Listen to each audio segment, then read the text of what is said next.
রক্ষা করতে হয়, ঠিক কিনা বলে? এক ভাই প্রশ্ন করেছেন, রাসূল সাল্লাল্লাহু আলাইহি ওয়াসাল্লামের শানে জুলুস বা র্যালি করা জায়েজ কিনা? দেখুন, জুলুস মানে মিছিল, আর জশ্ন এটা ফার্সি শব্দ।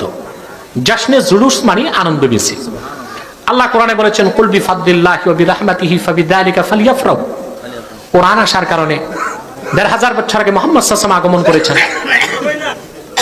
সেই স্মরণে তোমরা আনন্দের প্রকাশ করো। সে আনন্দের প্রকাশ করতে যে যদি আপনারা জুলুস বা র্যালি করেন তাতে কোনো সমস্যা নাই। আমার মনে আছে বাংলাদেশ অনেক বড় আলেম ছিলেন শেখুল হাদিস মাওলানা আজিজুল হক, আল্লাহ তাকে বেহেশত নসিব করুন। তিনি সহিহ বুখারীর অনুবাদ করছেন 7 খণ্ডে। আমি দেখতাম উনি যখন জীবিত ছিলেন প্রতি বছর রহমানিয়া মাদ্রাসা থেকে 12 রবিউল আউয়াল ছাত্ররা র্যালি বের করত। ওই র্যালিটার আরবি হলো জুলুস, বাংলা হলো মিছিল।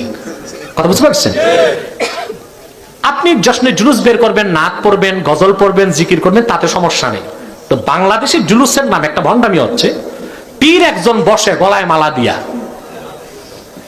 স্যারের উপর পীর একজন বসে গলায় ভরা থাকে মালা, আল্লাহ আল্লাহ রসুলের স্লোগান বাদ দিয়ে পীরের স্লোগান চলে। এটা উচিত নয়, এটা চরম বেয়াদবি। যদি আল্লাহ রসুলের মিলাদুন নবীর স্মরণে জুলুস করতে চান সেখানে কোনো বৈষম্য থাকবে না। পীর মুরিদ নেতা সব এক কাতারে মিছিল করতে হবে, আদব রক্ষা করতে হবে, ঠিক কিনা বলে?